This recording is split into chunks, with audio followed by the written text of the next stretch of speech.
प्यारे बच्चों, imagine maths में आपका स्वागत है। बच्चे आज हम लोग पढ़ेंगे greatest term of binomial expansion. Greatest term of binomial expansion को बहुत ही शॉर्ट फॉर्मूले से पढ़ेंगे और बहुत ही ध्यान देना आप लोग यहाँ पे ग्रेटेस्ट टर्म ऑफ, लेकिन एक बात ध्यान रखना 1 + x⁻n एक्सपेंशन होना चाहिए। एक्सपेंशन किस टाइप का होना चाहिए बच्चे?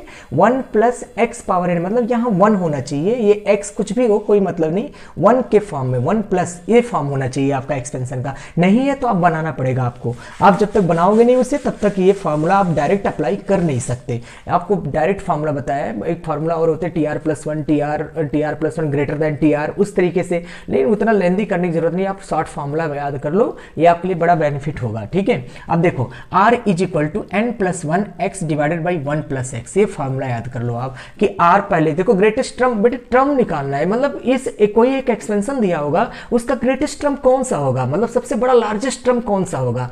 भाई आप कोई बाइनोमियल को एक्सपेंड करते हो तो मान लेते 40 टर्म है तो आपके 41 टर्म होंगे, तो आप जब एक्सपेंड करोगे 41 टर्म, उस 41 टर्म में सबसे बड़ा टर्म कौन सा होगा वो निकालने के लिए शॉर्टकट है आपका, ध्यान देना बेटे। इसमें आपका R दो तरीके से हो सकता है। R अगर एग्जैक्ट इंटीजर आता है, एग्जैक्ट इंटीजर का मतलब जैसे 6 आ गया, 7 आ गया, 8 आ गया, कट करके जैसे आप ये देखो डिवाइड है, जब डिवाइड करोगे तो आपका अगर एग्जैक्ट इंटीजर आता है जैसे 6 आ गया तो आप वहां पे क्या लोगे R की वैल्यू, एक तो 6 लोगे और एक 7 लोगे, यानी कि 6 और 7 दोनों ग्रेटेस्ट होगा। ठीक है, लेकिन अगर एग्जैक्ट इंटीजर नहीं आया, जैसे 6.4 आ गया, 5.5 आ गया, अब जैसे 6.4 आ गया तो आपको R की वैल्यू जो लोगे आप 6 + 1 लोगे।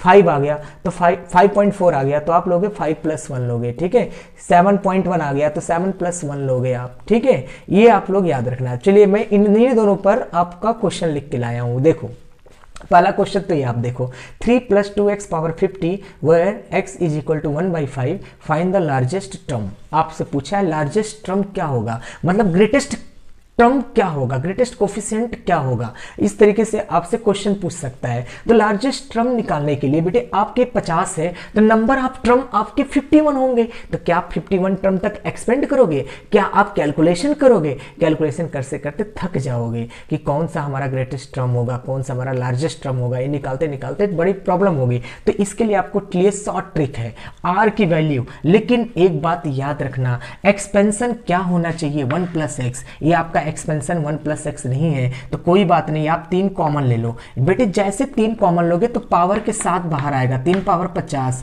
अब ये आ जाएगा 1 + 2/3 x पावर आ गया 50, ये आ गया 50। आगे समझ में, जब आप 3 कॉमन लोगे तो देखो यहाँ 1 आ गया। अब आपको जो चाहिए अब सीधा फॉर्मूला लगा दो, R = आपका फॉर्मूला हो जाएगा n+1, n का मतलब 50, 50 + 1 इंटू x।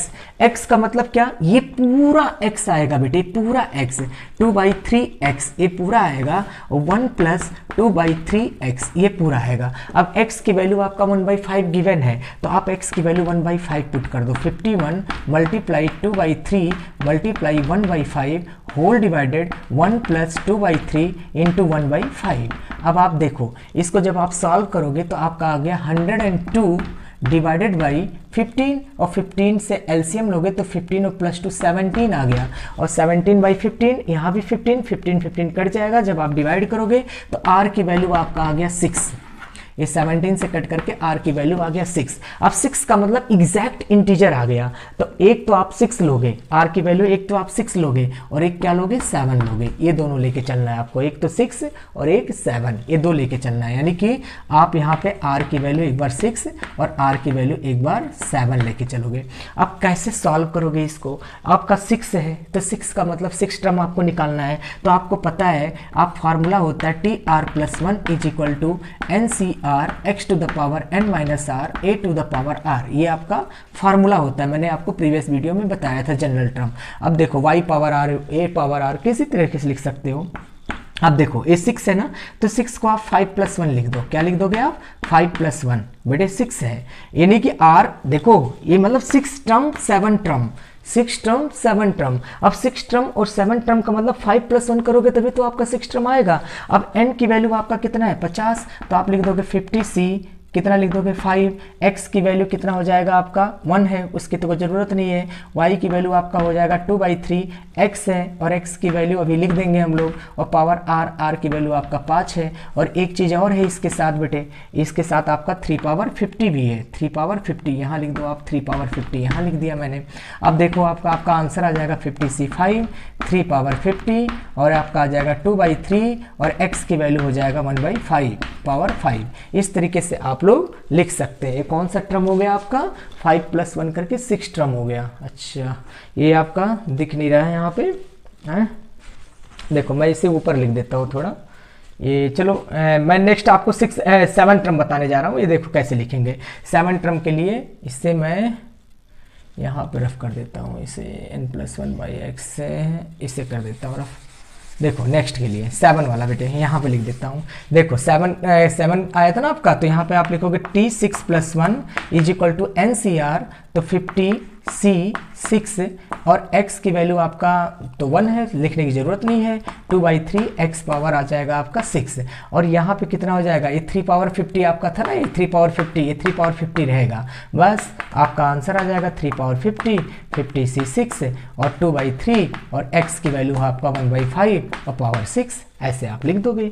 तो यानी कि जब आपका एग्जैक्ट 6 आएगा तो एक आपको 5 + 1 लेना है और एक आपको 6 + 1 लेना है, 2 टर्म आप निकालोगे। ठीक है, चलो एक क्वेश्चन मैं और लिखा हूँ आपके लिए, देखना ध्यान से। अब नेक्स्ट क्वेश्चन है आपका, find the greatest coefficient in expansion 1 + 2x/3 power 15। पहले से 1 दे दिया तो कोई टेंशन ही नहीं, जब पहले से 1 दे दिया। बेटे ग्रेटेस्ट कोफिशिएंट बताना है आपको, क्या बताना है, ग्रेटेस्ट कोफिशिएंट। अब ग्रेटेस्ट कोफिशिएंट का मतलब क्या होता है, ग्रेटेस्ट कोफिशिएंट जब भी आपसे पूछेगा तो मैंने यहाँ पे एक नोट लिखा है, आप लोग नोट कर लेना, माइंड में नोट कर लो, लिख लो कहीं पे, greatest coefficient is equal to greatest term if x = 1। x = 1 के लिए जो ग्रेटेस्ट कोफिशिएंट होगा वो ग्रेटेस्ट टर्म के बराबर होगा। तो ग्रेटेस्ट कोफिशिएंट कभी भी आ गया तो आप x की वैल्यू 1 पुट करोगे। ठीक है, अब ध्यान से देखना, अब मैं इस पे अप्लाई करने जा रहा हूँ ये फॉर्मूला। देखो n की वैल्यू बेटे 15 लिख दिया, 15 + 1। ठीक है, x की वैल्यू हो जाएगा 2x/3, ये लिख दिया, 1 प्लस ये आ जाएगा आपका 2x/3, ये लिख दिया। अब x की वैल्यू आप कर दोगे 1 पुट, जब x की वैल्यू 1 पुट करोगे तो आपका आ जाएगा कितना, आ जाएगा 15 + 1 16 × 2/3 और होल डिवाइडेड आएगा आपका 1 + 2/3। अब आपका आ जाएगा 32 / 3 होल डिवाइडेड आएगा 3 × 2 = 5/3, ये कट जाएगा, ये आपका 6.4 आ गया बेटे। क्या आ गया, 6.4। अब 6.4 का मतलब आपको लेना है यहाँ पे r+1 टाइप। कौन सा टाइप लेना, r+1, यानी 6 में ये जो r की वैल्यू आपका 6 आया है, इसमें आप ऐड कर दोगे तो कितना हो जाएगा, 7 हो जाएगा। कितना हो जाएगा आपका, 7 हो जाएगा। अब 7 का मतलब आपको निकालना है यहाँ पे 7 टर्म, 7। और 7 कैसे निकलेगा, सिंपल है, फार्मूला आपको पता है, tr+1 = NCR x⁻n - r y⁻r, ये आपको फार्मूला पता है। बस यहाँ आप लिख देना, क्या 7 लाना है ना आपको, 7 टर्म, तो 6 + 1 7 आ जाएगा। और n की वैल्यू कितना हो जाएगा आपका, n की वैल्यू पावर दिया होगा उसका, पावर 15 है, 15C6 और x की वैल्यू आपका हो जाएगा यहाँ पे, x की वैल्यू 1 वो लिखने की ज़रूरत नहीं है, 2x/3 पावर कितना हो जाएगा, 6 हो जाएगा आपका। तो ये x की वैल्यू यहाँ पे क्या लिख देना आप, 1 लिख देना, x = 1, तो आपका ये फाइनल आंसर आ जाएगा। तो इस तरह से आप लोगों ने देखा ग्रेटेस्ट टर्म का मैंने ये ख़त्म कर दिया। तो इस तरह से आप लोग इसको ठीक से पढ़ लेना, कोई डाउट आएगा तो आप लोग मेरे पास मैसेज ज़रूर करिएगा। Thank you.